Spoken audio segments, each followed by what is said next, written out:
The Indian Ocean could be China's Achilles heel in a Taiwan war. Biden impeachment inquiry authorized by House Republicans. China economy on brink of vicious loop threatening Beijing. U.S. Fed pivots to rate cuts as inflation heads toward 2% goal. COVID surge prompts calls for masks in Asian cities. Britain, Japan, and Italy sign advanced fighter jet program treaty. European Union reaches deal to reform electricity market. Elon Musk is planning a new university in Austin.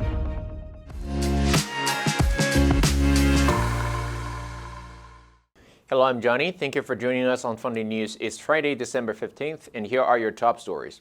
A dozen military attaches and scholars say when fully loaded, very large crude oil carriers sailing from the Persian Gulf to Chinese ports, as well as others headed to China from Africa and Brazil, lack protection in a naval theater dominated by the U.S. while crossing the Indian Ocean. They say that vulnerability is now being scrutinized as Western military and academic strategies strictly game scenarios about how a conflict with China over Taiwan or elsewhere in East Asia could evolve or escalate. Security scholar David Brewster at the Australian National University said in a major war, Chinese oil tankers in the Indian Ocean would find themselves very vulnerable. He noted, Chinese naval vessels would effectively be trapped in the Indian Ocean and they would have little or no air support because there are no bases or facilities of its own that China could rely on. They say these options could be used to dissuade China from launching action or to raise costs on an invasion of Taiwan. The U.S. House of Representatives voted on Wednesday to formally authorize its ongoing impeachment inquiry into President Joe Biden as Republicans unite behind the effort, even though they have yet to find evidence of wrongdoing. The Republican-controlled chamber voted 221 to 212 along party lines to approve the probe, which is examining whether Biden improperly benefited from his 53-year-old son Hunter Biden's foreign business dealings. Biden is preparing for a possible 2024 election rematch with his Republican predecessor, Donald Trump. Trump is the first president in U.S. history to be impeached twice and is currently preparing for 4 upcoming criminal trials. The effort will almost certainly fail to remove Biden from office. Even if the House votes to impeach the president, the Senate would then have to vote to convict him on the charges by a 2/3 vote, a near impossibility in a chamber where Biden's fellow Democrats hold a 51-49 majority. Morgan Stanley's chief Asia economist Chetan Aya warned China could face a vicious loop of spiraling economic decline as its gross domestic product deflator contracted over 2 consecutive quarters. The issue has left Beijing's GDP growth lagging behind at just 3.5% in the third quarter of 2023. Aya said that instances of deflation could wreak considerable havoc. Aya said a deflationary backdrop poses a few challenges. First, real rates after taking into account deflation will rise, increasing the burden on debtors.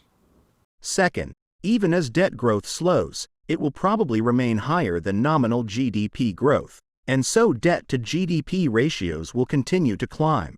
More crucially, a weaker GDP deflator negatively affects the trends in corporate revenues and profits. If deflation continues to eat into these, companies will cut wage growth, creating a vicious loop of even weaker aggregate demand and deflationary pressures. China has been contending with slack demand, excess industrial capacity, and weak consumer confidence. The U.S. Federal Reserve held interest rates steady for a third meeting and gave its clearest signal yet that its aggressive hiking campaign is finished by forecasting a series of cuts next year. Fed officials decided unanimously to leave the target range for the benchmark federal funds rate at 5.25% to 5.5%, the highest since 2001. Chair Jeremy Powell indicated policymakers are now turning their focus to when to cut rates as inflation continues its descent toward their 2% goal. Powell said at a press conference following the meeting, that begins to come into view and is clearly a topic of discussion out in the world and also a discussion for us at our meeting today. According to the median estimate of 19 Fed officials, Policymakers anticipate further reductions in the Fed funds rate until the end 2025, in which the rate will lower to 3.6%. Bloomberg indicated Powell's comments Wednesday suggested a shift from remarks less than 2 weeks ago, when he pushed back against market expectations for a rate cut in the first quarter of next year.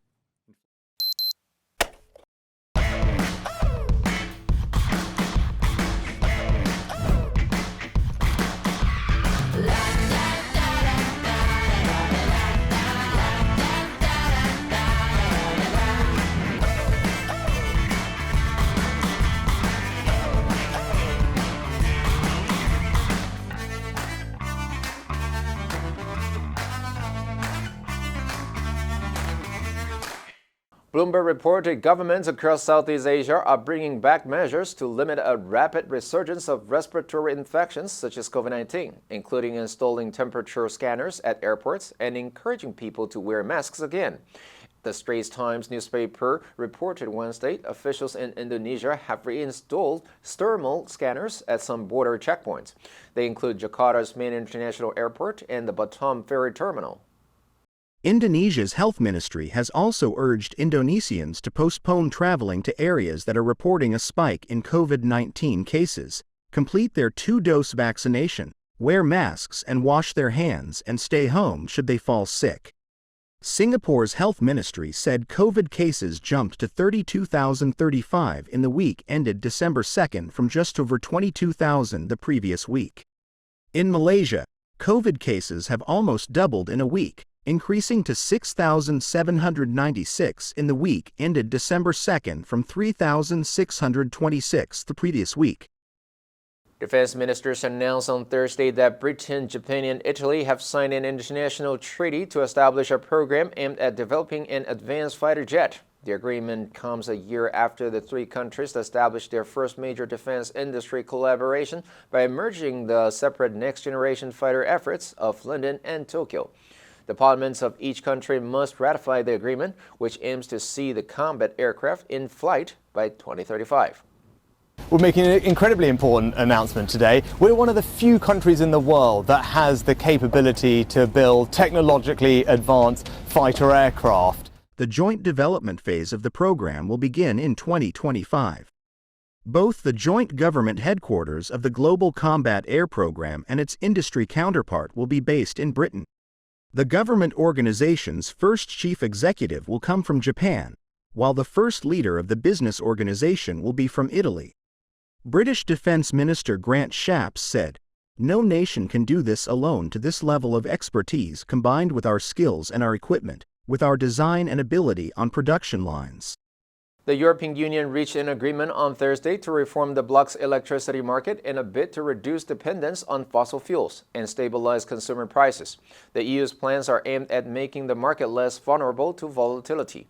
Part of wider reforms, the deal also includes a regulation that will improve the EU's protection against market manipulation through enhanced monitoring and transparency, also known as REMIT.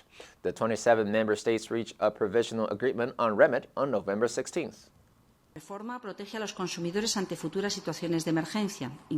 Thursday's agreement will see states given the possibility to exclusively support the acquisition of new renewable generation. According to the statement, the deal also empowers the European Council to declare a union-wide crisis based on market conditions. It said this could be related to the average wholesale electricity price or a sharp increase in electricity retail prices. It added the deal will see the tightening of measures to protect vulnerable and energy-poor customers. According to tax filings for the billionaire's latest charity called the Foundation, Elon Musk is planning to start a university in Austin. According to an application to the Internal Revenue Service for tax-exempt status obtained by Bloomberg, the new institution, seated with a roughly $100 million gift from Musk, will start with a STEM-focused primary and secondary school. Once that's operating, it intends ultimately to expand its operations to create a university dedicated to education at the highest levels. According to the application, which was filed in October 2022 and approved in March, the university will employ experienced faculty and feature a traditional curriculum, alongside hands-on learning experience including simulations, case studies, fabrication, design projects, and labs. Bloomberg said it will seek accreditation from the Southern Association of Colleges and Schools Commission on Colleges. According to the application, Musk's new STEM school was expecting an initial class of 50 students. The answer for yesterday was D, infection. The risk of infection is appreciably higher among children. Did you answer correctly? Now let's delve into the news of COVID surge prompts calls to masks in Asia cities. Number 1, resurgence. 重新兴起, 复苏. Police say drugs traffickers are behind the resurgence of violence. Number 2, install. 安装设置. The hotel chain has recently installed a new booking system. Number 3, respiratory. 呼吸的. These gases would seriously damage the patient's respiratory system. Next, we have a multiple choice question for everyone to practice. Which answer would you choose? You can write your answer in the comments section. The correct answer will be announced tomorrow. And that's all for today's Funday News. Be sure to tune in to Funday News from Monday to Friday and click the link below to join Funday for free. I'm Johnny Wu, your host. I'll see you next time.